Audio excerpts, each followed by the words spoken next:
Aisyah, romantisnya cintamu dengan Nabi. Ini saatnya kita membahas lagu Aisyah, istri Rasulullah, secara ilmiah.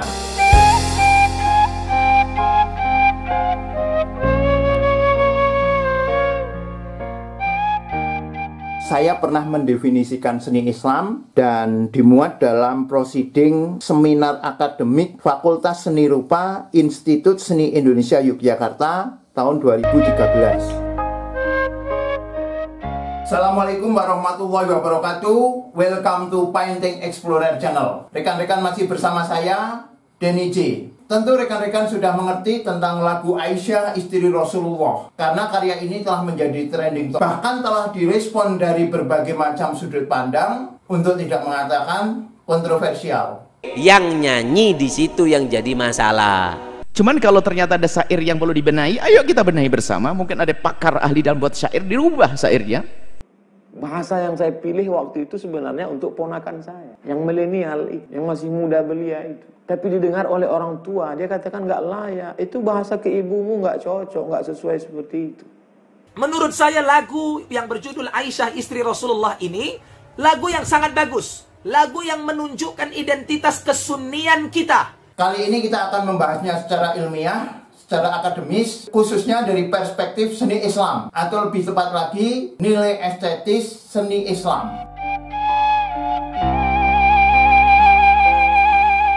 Baik, mari kita mulai tentang lagu Aisyah, istri Rasulullah. Ini adalah kajian kita, dan perspektif atau sudut pandang kita adalah nilai estetis seni Islam. Aspek yang kita urai meliputi unsur gramatikal musik,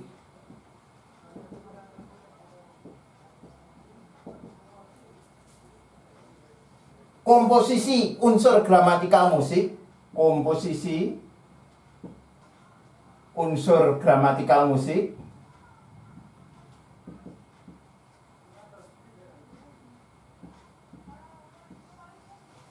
kemudian lirik atau syair. Syair dalam musik, dalam bahasa Inggris disebut dengan song. Nah, ketiganya ini termasuk di dalam musik itu sendiri. Jadi ini aspek musikal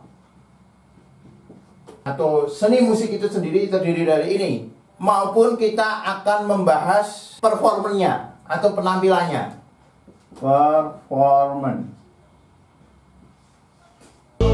Aisyah, romantisnya cintamu dengan Nabi. Dengan baginda kau pernah main lari-lari, selalu bersama hingga ujung nyawa kau di samping Rasulullah. Nanti kita akan mengurai aspek-aspek ini. Ini semua dari perspektif kreator atau senimannya atau pencipta musik tersebut atau orang-orang yang terlibat di dalam penciptaan musik tersebut. Aspeknya kreator.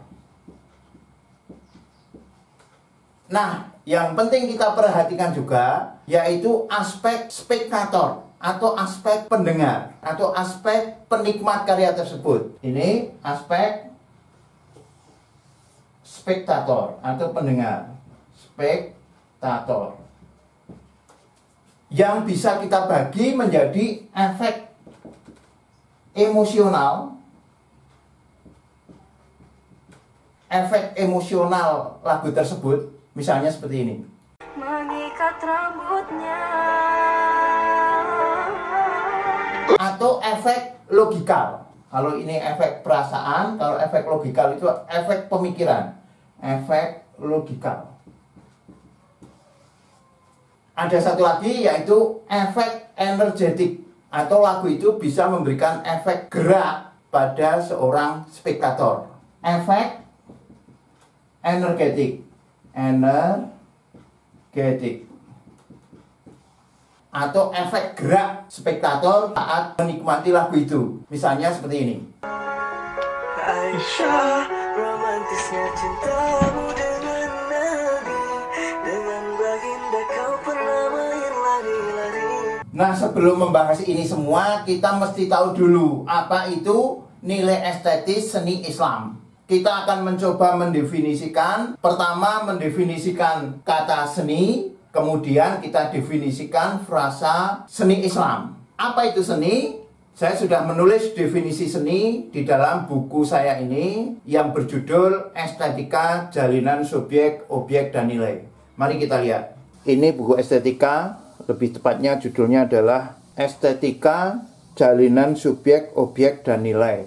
Penulisnya adalah saya sendiri, diterbitkan oleh penerbit Arsif Yogyakarta. Aslinya buku ini adalah buku ajar untuk kuliah estetika di ISI Yogyakarta yang kemudian mendapatkan hibah penerbitan buku ajar. Pertama kali diterbitkan oleh Badan Penerbit ISI Yogyakarta tahun 2013, kemudian diterbitkan oleh Arsif pada tahun 2016 dengan tambahan beberapa materi, kemudian dicetak ulang. Baik, coba kita melihat definisi seni yang ada di sini. Ada di bab 9, yaitu objek estetis kultural, khususnya objek estetis kultural seni. Ini ada problem pendefinisian seni. Seni termasuk problematis untuk didefinisikan, tetapi saya tidak akan membahas secara detail problematika pendefinisian seni, nanti akan menghilangkan fokus dari video ini. Saya akan langsung membacakan definisi seni yang ada di dalam buku ini. Untuk itu, buku ini mendefinisikan seni sebagai, ini definisinya, objek yang sengaja atau diduga kuat sengaja dibuat oleh manusia berdasarkan nilai estetis atau untuk membangkitkan pengalaman estetis. Definisi ini tentu saja akan terasa asing bagi pembaca yang belum membaca buku-buku estetika sebelumnya. Tetapi kalau sudah membaca buku ini dari awal, insya Allah akan memahaminya. Intinya karya seni itu adalah karya yang dibuat agar menarik. Saya mendefinisikan estetika bukan filsafat keindahan, tetapi filsafat kemenarikan. Nah, karya yang dibuat agar menarik itu adalah karya seni. Jadi karya seni adalah karya yang dibuat untuk membangkitkan kemenarikan atau rasa tertarik pada diri seseorang, atau dalam bahasa estetika untuk membangkitkan pengalaman estetis. Itu definisi seni. Lalu apa definisi seni Islam? Saya juga sudah menulis definisi seni Islam di dalam proceeding ini. Saya pernah mendefinisikan seni Islam dan dimuat dalam proceeding seminar akademik Fakultas Seni Rupa Institut Seni Indonesia Yogyakarta tahun 2013. Proceeding ini adalah luaran dari seminar akademik yang diadakan Fakultas Seni Rupa ISI Yogyakarta. Seminarnya tahun 2013, proceedingnya diterbitkan tahun 2014. Pembicara dalam seminar ini maupun naskah yang dimuat dalam proceeding melalui proses seleksi terbuka. Saat itu saya mengajukan artikel yang berjudul Jalinan Estetika, Ideologi dan Ekonomi dalam Liberalisme, Sosialisme, dan Islam. Nah, di dalam artikel ini saya memberikan definisi seni Islam. Coba kita lihat, ada di halaman 19. Nah, ini artikelnya, definisinya ada di sini. Ringkas kata, seni Islam adalah seni yang sesuai dengan syariat. Maksudnya syariat Islam tentu saja. Berkesenian adalah aktivitas ibadah. Nilai estetis Islam adalah nilai estetis yang sesuai dengan Al-Quran dan hadis. Lebih ringkas lagi, seni Islam adalah seni untuk ibadah. Mengapa seni Islam adalah seni untuk ibadah? Karena sesuai dengan surat Az-Zariyat ayat 56 yang disebutkan di sana, a'udzubillahi minasyaitonirrajim, wa ma khalaqtul jinna wal insa illa liya'budun. Dan tidak aku ciptakan jin dan manusia kecuali untuk beribadah.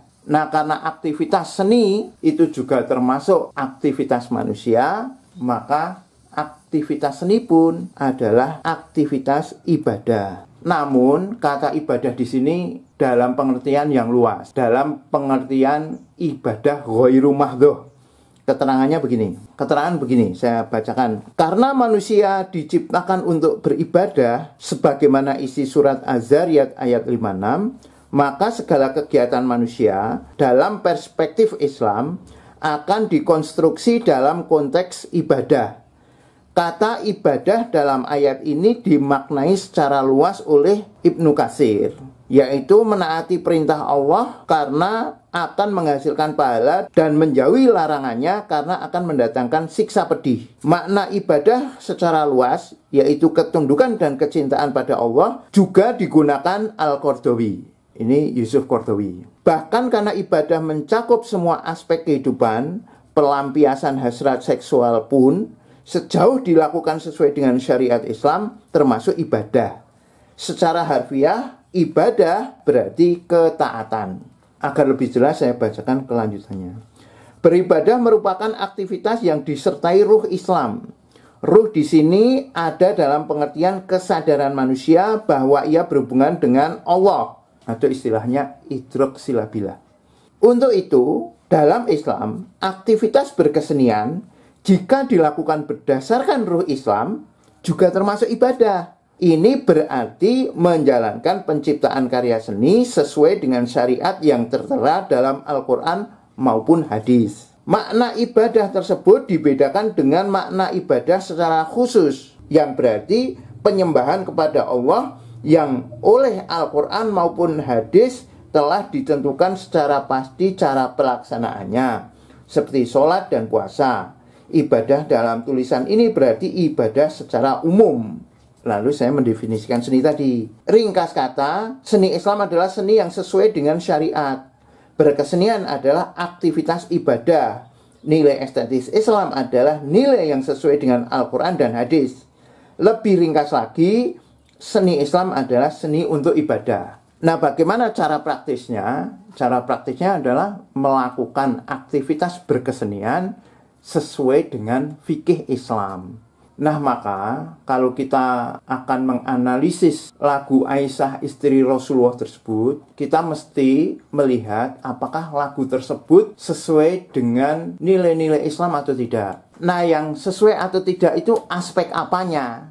Itu nanti yang akan kita lihat. Itu definisi seni Islam. Jadi kita akan mengkaji apakah lagu Aisyah istri Rasulullah ini sesuai dengan nilai-nilai seni Islam atau tidak. Sebelum jauh saya membahas masalah ini, saya juga perlu menyampaikan bahwa dalam Islam terjadi khilafiyah atau perbedaan pendapat tentang musik. Saya termasuk yang sering mengingatkan kepada kaum muslimin, terutama jemaah pengajian saya, untuk menjauhi musik. Nyuwun sewu, bagi saya boleh. Itu sholatullah, salamullah. Ngono ya? Ijma bahwasanya musik hukumnya haram, dan ini pendapat 4 mazhab. Pendapat ulama ada yang mengharamkan mutlak dengan alasan tadi untuk kehati-hatian saja. Yang kedua ada pendapat haram dengan syarat, haram kecuali, karena ada pengecualian-pengecualian di sini. Yang ketiga kemudian ada yang membolehkan mutlak karena diambil hadis kebolehannya saja.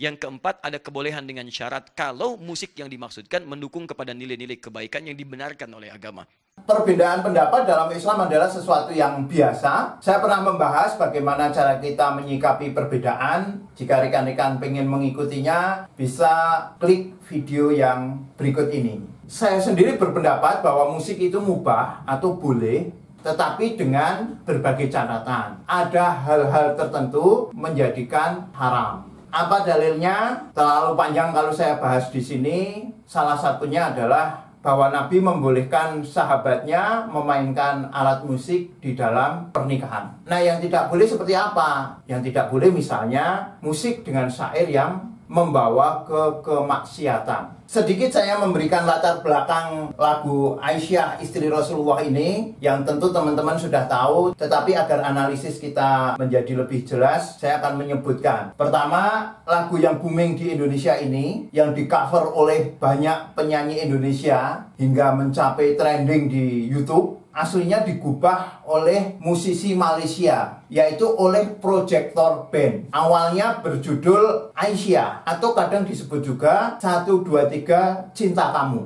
Di dalam lagu aslinya ini, Aisyah yang dimaksud bukan Aisyah istrinya Rasulullah, tetapi Aisyah kekasihnya seseorang yang kita interpretasi sebagai kekasihnya pencipta lagu ini. Petikannya seperti ini. Aisyah, jangan ragu-ragu dengan cinta ini. Jangan kau ragu-ragu, ku jadi kekasihmu. Lalu lirik lagu tersebut diadaptasi oleh Mr. B yang juga musisi Malaysia. Nah, di tangan Mr. B inilah Aisyah tersebut diganti menjadi Aisyah istri Rasulullah. Petikannya sebagai berikut. Dia Aisyah, putri Abu Bakar, istri Rasulullah. Oke, itu tentang latar belakang lagu ini sebelum penyanyi-penyanyi Indonesia mengcover dan membuatnya hits. Baik, sekarang kita masuk ke unsur gramatikal. Unsur gramatikal musik ini meliputi pitch atau tinggi rendahnya nada. Do, re, mi, fa, sol, la, si, do. Nah, itu tinggi rendahnya nada, pitch. Juga meliputi timbre atau warna suara atau ciri khas suara hasil dari sumber bunyi tertentu. Contohnya, karakter suara biola, flute, maupun saksofon itu berbeda-beda. Misalnya seperti ini.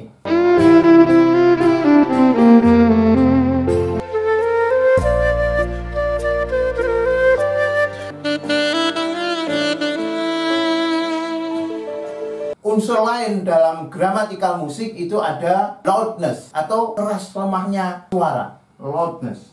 Juga ada ritme atau pola ketukan, ritme, maupun tempo. Tempo itu cepat atau lambatnya suatu suara. Nah, unsur gramatikal ini itu nilainya netral.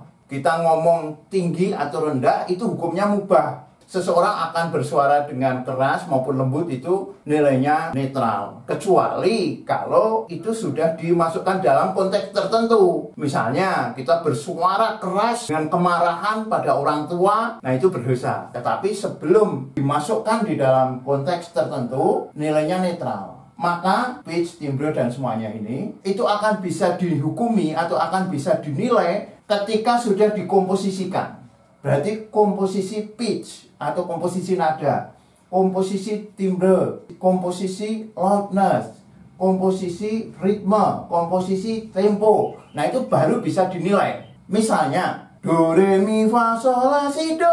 Itu hanya sekedar unsur gramatikal. Tetapi, kalau nada-nada itu disusun menjadi rangkaian tertentu, dan rangkaiannya mengingatkan pada praktek-praktek yang dilarang Islam, misalnya praktek ibadah agama di luar Islam. Nah, maka mulailah muncul hukum tidak boleh. Meskipun tanpa lirik, kita belum membahas lirik gitu. Nah, kalau kita melihat sampai di sini, komposisi pitch dari lagu Aisyah istri Rasulullah itu tidak mengingatkan pada aktivitas-aktivitas atau praktek-praktek atau upacara-upacara yang dilakukan oleh orang-orang di luar Islam. Jadi komposisi pitch-nya, komposisi nadanya tidak bermasalah.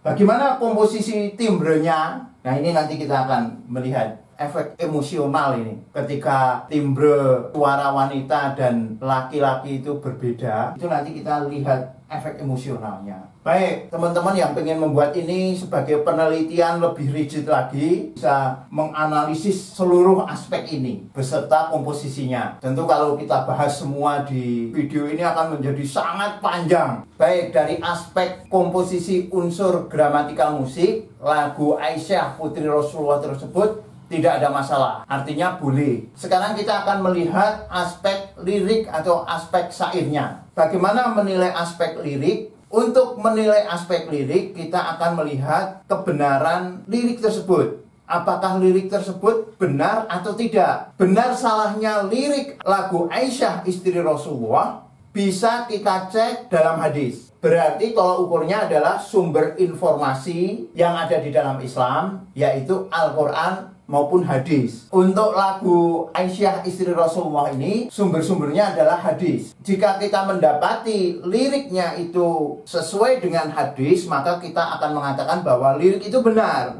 Sebaliknya, jika kita menemui bahwa liriknya itu bertentangan dengan hadis, maka kita mengatakan bahwa liriknya salah. karena lirik lagu ini awalnya dari Mr. B, maka kita akan mengkomparasi atau membandingkan lirik yang berasal dari Mr. B dengan lirik yang viral di Indonesia. Pertama kita dengarkan dulu yang dari Mr. B, kemudian kita mendengarkan yang di Indonesia. Baik, mari kita lihat lirik yang pertama. Mulia, indah, cantik, bersih, kulit putih bersih merahnya pipi. Mulia, indah, cantik, berseri, kulit putih bersih merahnya pipimu ini sesuai dengan hadis. Di sana disebutkan Rasulullah memanggil Aisyah itu dengan sebutan Humairah. Humairah itu artinya putih yang kemerah-merahan. Jadi wajahnya putih tetapi ada unsur merahnya. Petikan hadisnya adalah sebagai berikut. Wahai Humairah, barang siapa memberi api, seakan-akan ia telah bersedekah dengan semua apa yang telah dimatangkan oleh api itu. Barang siapa memberi garam, seakan-akan ia telah bersedekah dengan semua yang telah dibuat nikmat dengan garam itu. Berarti lirik mulia, cantik, indah, berseri, kulit putih bersih merahnya pipimu ini tidak bertentangan dengan hadis Ibnu Majah tersebut. Baik, sekarang kita masuk di lirik selanjutnya, yaitu Ya Aisyah, putri Abu Bakar, istri Rasulullah. Istri Rasulullah, tentu saja tidak ada yang menyelisihi. Di sirah-sirah Nabi atau sejarah-sejarah Nabi maupun sejarah para sahabat sudah masyhur. Jangankan sejarawan Islam, orang Muslim yang jarang membaca sejarah Islam pun banyak yang mengetahui bahwa Aisyah adalah istri Nabi.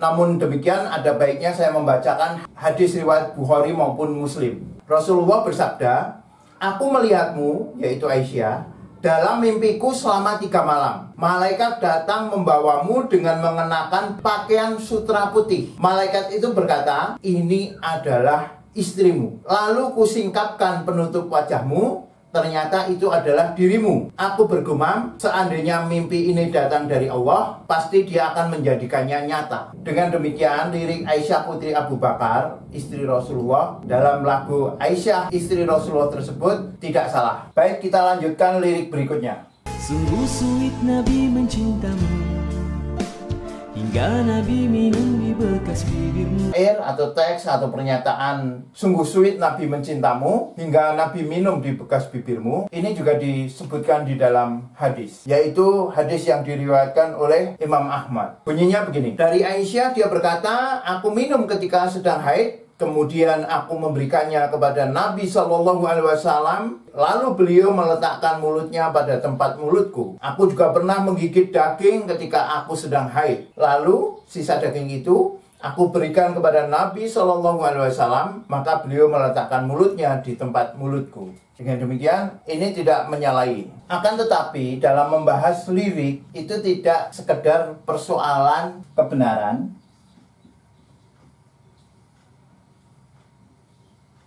tetapi juga tentang adab atau sopan santun atau unggah-ungguh adab. Kalau kebenaran kita memakai hadis, nah kalau adab ini nanti kita bahas setelah selesai kita membahas kebenaran liriknya. Baik, kita lanjutkan syair yang ini. Bila dia marah, Nabi kan bermanja, mencubit hidungnya. Syair bila marah Nabi kan memanja, mencubit hidungnya, sesuai dengan hadis, yaitu ketika Aisyah marah, maka Nabi SAW mencubit hidungnya dan berkata, wahai Uwaisi. Uwaisi ini adalah panggilan kecil untuk Aisyah. Katakanlah, ya Allah, Rabb Muhammad, ampunilah dosaku, hilangkanlah kemarahan di hatiku, dan selamatkanlah aku dari fitnah yang menyesatkan. Hadis ini derajatnya dhaif. Namun hadis dhaif bila tidak terkait dengan akidah itu masih bisa diterapkan. Yang harus ditolak itu adalah hadis palsu.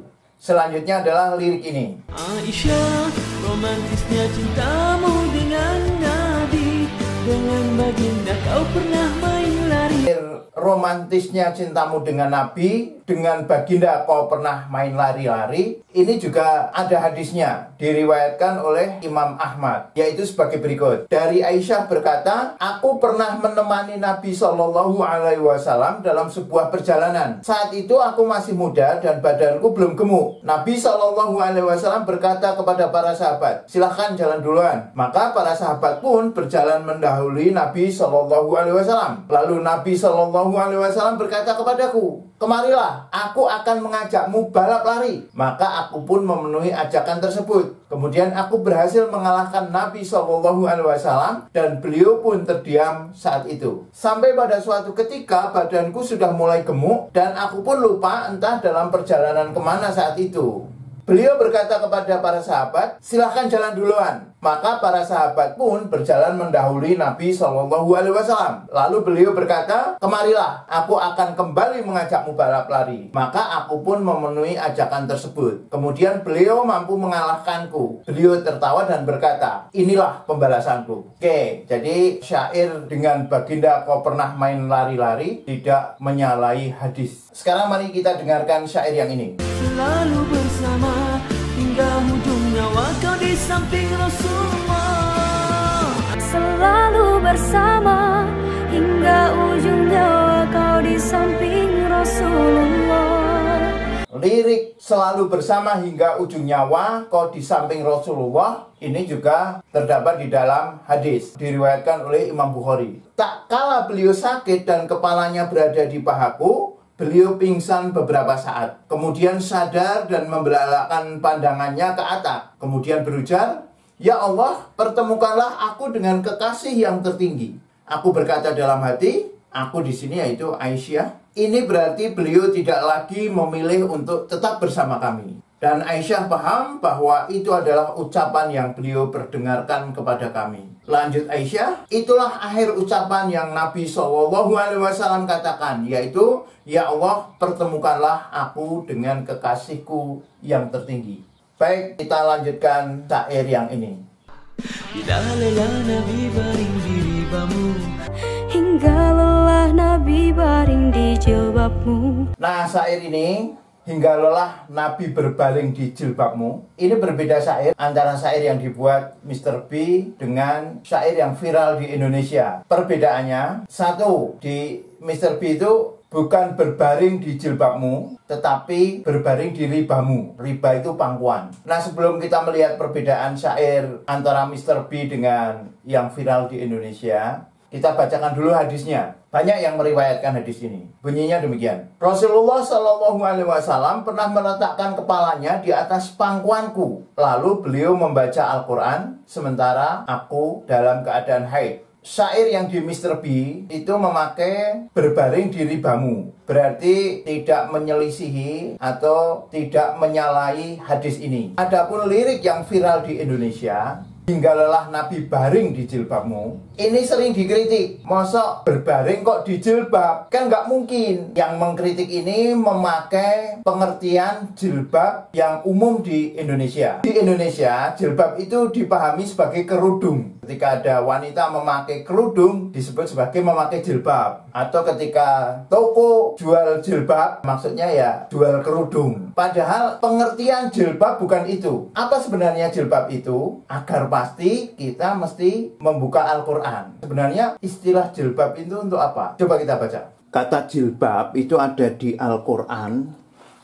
tepatnya di surat Al-Ahzab ayat yang ke-59. Al-Ahzab itu surat ke-33. Kata yang kita cari yaitu jilbab ada di ayat ke-59. Bunyinya begini. A'udzubillahi minasyaitonirrajim. Ya ayyuhan nabiyyu qul lil aswajika wa banatika wa nisa'il mu'minina yudnina 'alaihinna min jalabibihin. Nah, ini berarti potongan ayat ada di bagian depan karena masih ada sambungannya. Kata jilbab itu ada di sini. Ini bentuk jamaknya dari jilbab, yaitu jalabib. Artinya apa? Artinya adalah baju panjang, bukan kerudung. Dalam terjemahnya ditulis begini. Wahai Nabi, katakanlah kepada istri-istrimu, anak-anak perempuanmu, dan istri-istri orang mukmin, hendaklah mereka menutupkan jilbabnya ke seluruh tubuh mereka. Jadi yang ditutupi jilbab itu bukan hanya kepala, tetapi seluruh tubuh. Artinya apa? Artinya ini baju yang biasa disebut baju gamis itu. Nah, jilbab itu ya baju gamis itu. Nah, itu pengertian jilbab. Berarti tidak salah kalau baring di jilbabmu sebagai pengganti baring di pangkuanmu, karena jilbab itu adalah pakaian yang menutup seluruh tubuh. Lalu apa itu kerudung? Nah, ini sebagai catatan kaki sekalian agar kita bisa memahami kalau kerudung itu bukan jilbab.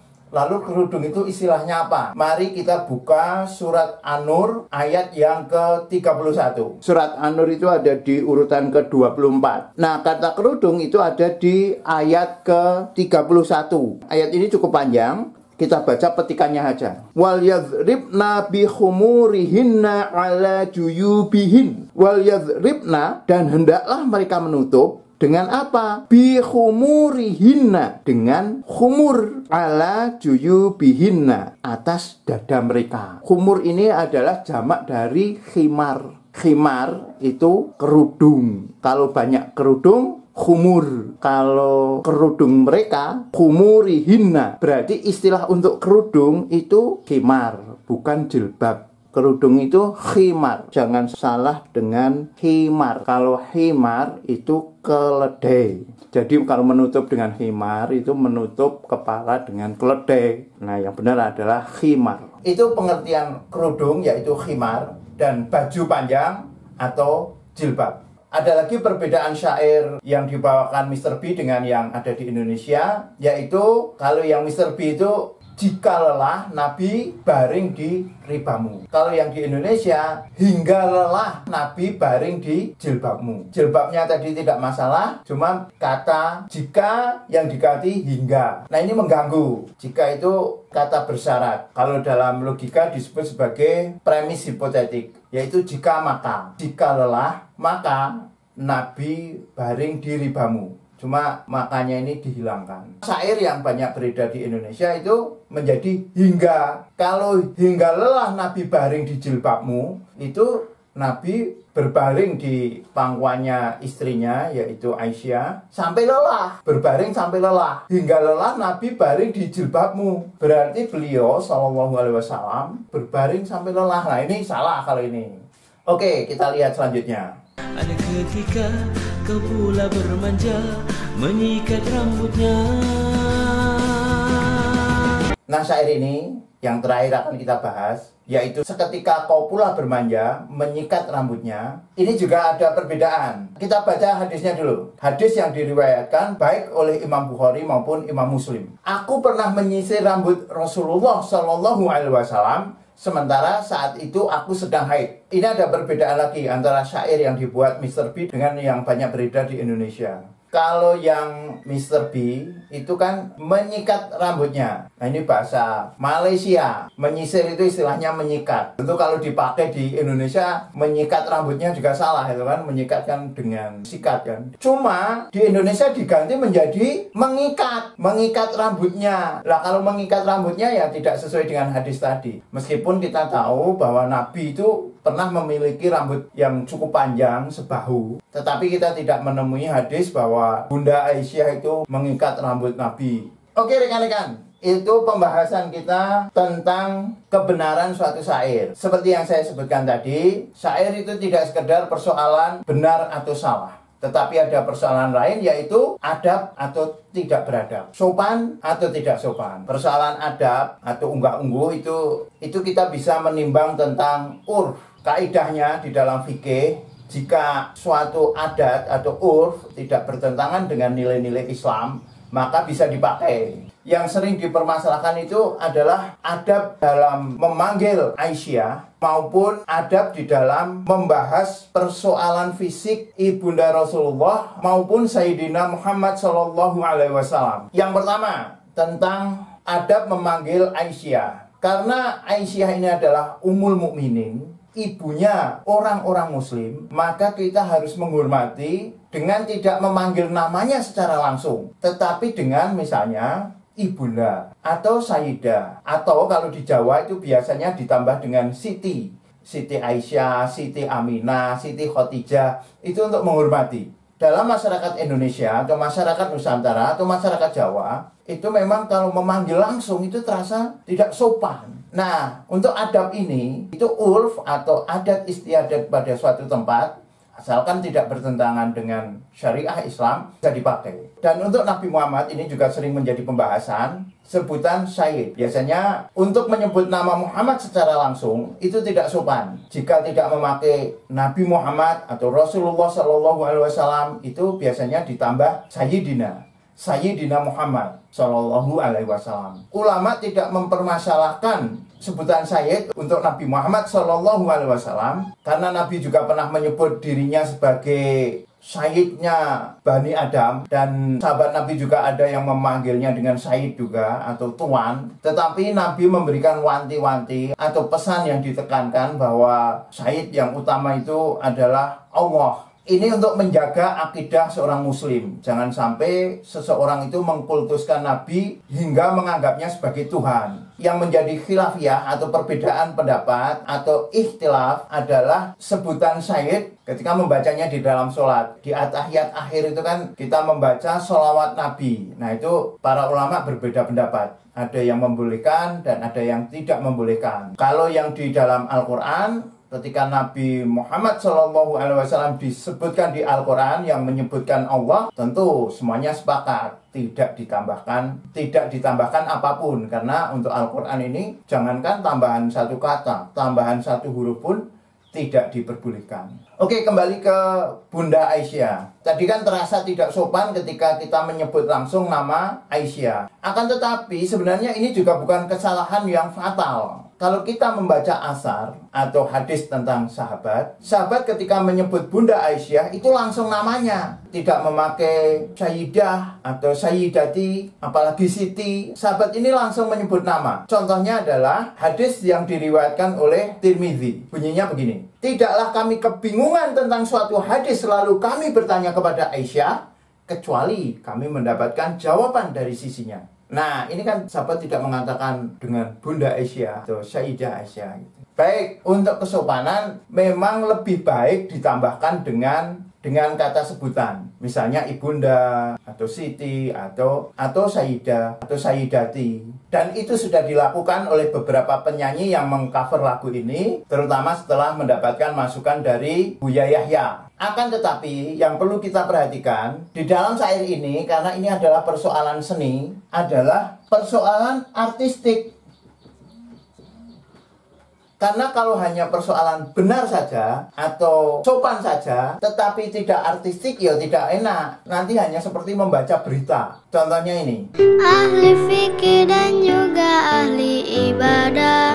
Kata-kata itu benar, tetapi tidak dikemas dalam diksi-diksi yang artistik atau diksi-diksi yang puitik. Baik, sekarang kita akan masuk ke persoalan performance. Apa yang perlu kita perhatikan ketika membahas tentang performance, yaitu tentang syariah, perbuatan atau aktivitas. Yang ini ada di dalam fikih.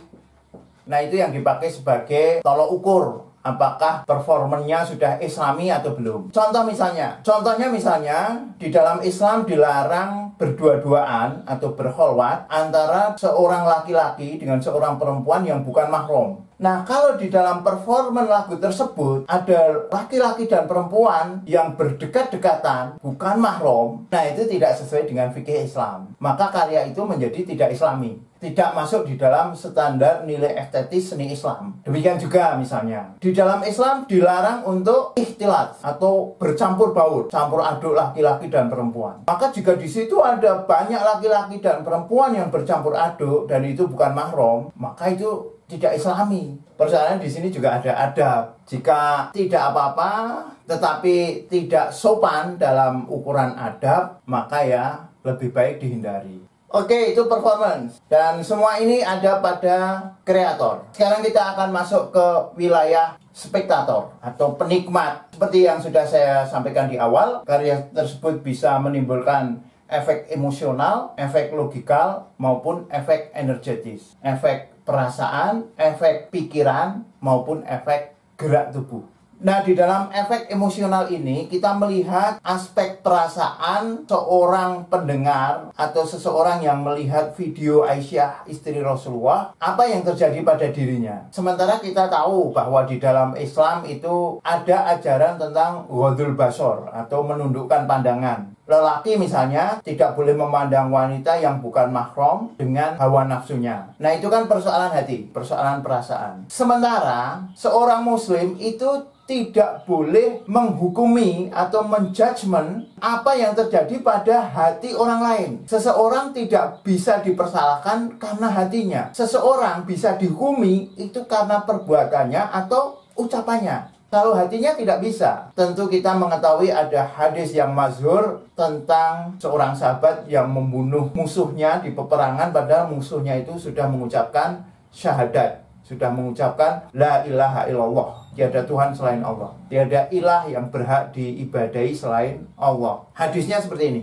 Usamah bin Zaid bin Haritsah radhiyallahu an berkata, Rasulullah Shallallahu alaihi wasallam mengutus kami dalam sebuah pasukan perang untuk menyerang orang-orang kafir marga Huraqoh, bagian dari suku Juhainah. Kami menyerang mereka di waktu pagi dan kami mengalahkan mereka. Saya dan seorang sahabat Ansor mengejar seorang anggota Bani Huraqoh yang melarikan diri. Ketika kami mengepungnya, tiba-tiba ia mengucapkan la ilaha illallah. Sahabat Ansor itu pun menahan dirinya. Adapun saya menusuk orang tersebut dengan tombak sampai menewaskannya. Usamah bin Zaid melanjutkan ceritanya. Ketika kami tiba di Madinah, berita tersebut sampai kepada Nabi SAW. Rasulullah SAW bertanya kepada Usamah bin Zaid, apakah ia sudah mengucapkan la ilaha illallah, namun engkau tetap saja membunuhnya? Maka Usamah bin Zaid menjawab, wahai Rasulullah, dia mengucapkannya karena takut kepada senjata kami. Namun Rasulullah SAW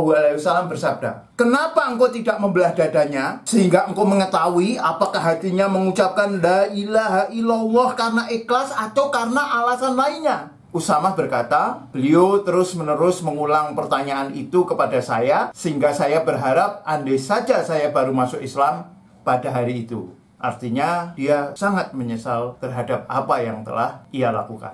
Akan tetapi bukan berarti apa yang ada di dalam hati manusia itu tidak akan dihisap. Apa yang ada di dalam hati tetap akan dimintai pertanggungjawaban oleh Allah pada hari perhitungan di akhirat kelak. Apa yang ada di dalam hati, meskipun di dunia ini tidak bisa dihukumi oleh orang lain, tetapi tetap akan dihisap atau dimintai pertanggungjawaban oleh Allah pada yaumul hisab. Di dalam surat Al-Baqarah ayat 284 menyatakan hal itu. Petikannya seperti ini. A'udzubillahi minasyaitonirrajim.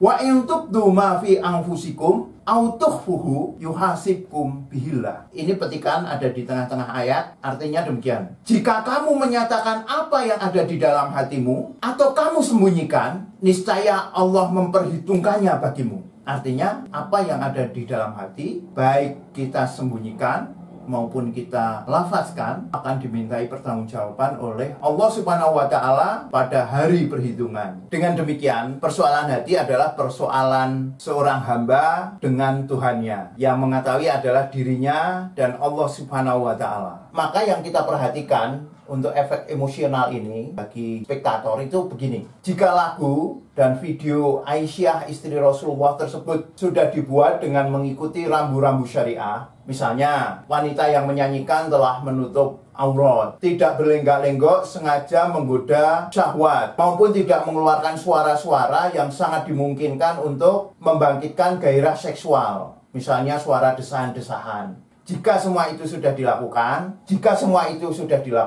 maka efek emosional ini akan menjadi persoalan spektator atau penonton dengan Robnya, dengan Tuhannya. Seorang ibu-ibu yang melihat video Aisyah istri Rasulullah itu misalnya, dan ibu ini adalah seorang wanita normal, artinya tidak lesbian misalnya, dan hatinya tidak memiliki kotoran-kotoran, maka itu menjadi tidak bermasalah bagi hati spektator yang jenis ini. Namun berbeda, video yang sama, lagu yang sama, dilihat oleh seorang laki-laki, tetapi di dalam hati laki-laki itu penuh kotoran, yang dia membayangkan macam-macam, yang tidak layak dilakukan dilakukan oleh seorang muslim terhadap wanita yang bukan mahramnya, maka dia juga akan mempertanggungjawabkan hatinya di hadapan Rabbnya kelak pada yaumil akhir. Tetapi pengadilan, misalnya ada pengadilan syariah itu, hakimnya atau kodinya tidak bisa menghakimi hati penonton ini. Yang dihakimi paling banter adalah aktivitasnya menonton. Oke, itu persoalan hati. Nah, kini kita masuk pada efek logikal.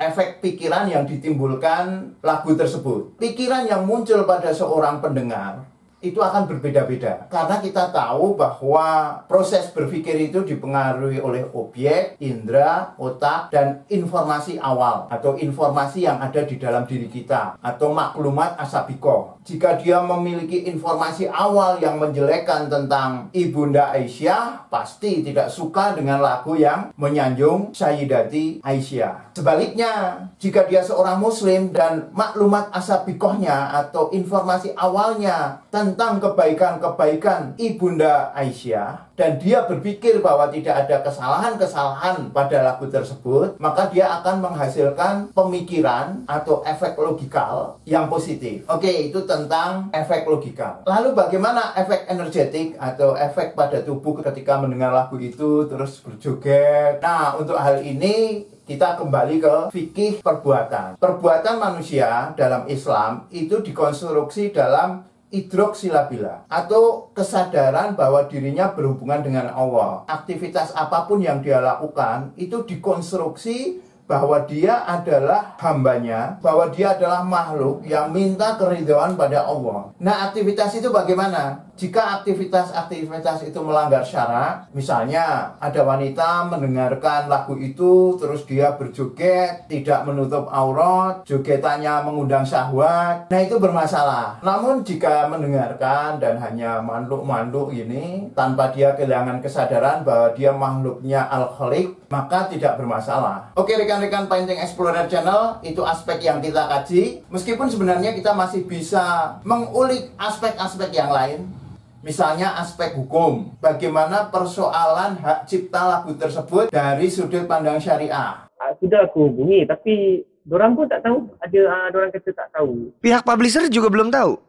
Atau rekan-rekan juga bisa mengeksplorasi persoalan musikal lagu ini dari sudut pandang yang lain. Misalnya dari sudut pandang progresi atau pola susunan nada. Sebagaimana yang dilakukan oleh Asadi yang mencermati lagu ini, ternyata memiliki pola nada yang sama dengan lagu Bil Khilafah. Karena polanya sama, maka tidak aneh lagu ini akan tetap terasa harmoni ketika digabungkan. Coba kita ikuti. Mulia berani lembut hati, amat cerdas ilmu seluas samudra. Ya Sayyidah putri Abu Bakar, istri Rasulullah. Bil hilafah nartaki kula syu'ubi wal ibad. Bil hilafah Tatalihi mamunana wal amjad. Ummana sungguh terpuji akhlakmu dengan Nabi, dengan baginda bunda selalu berseri-seri, selalu bersama hingga ujung nyawa kau di samping Rasulullah.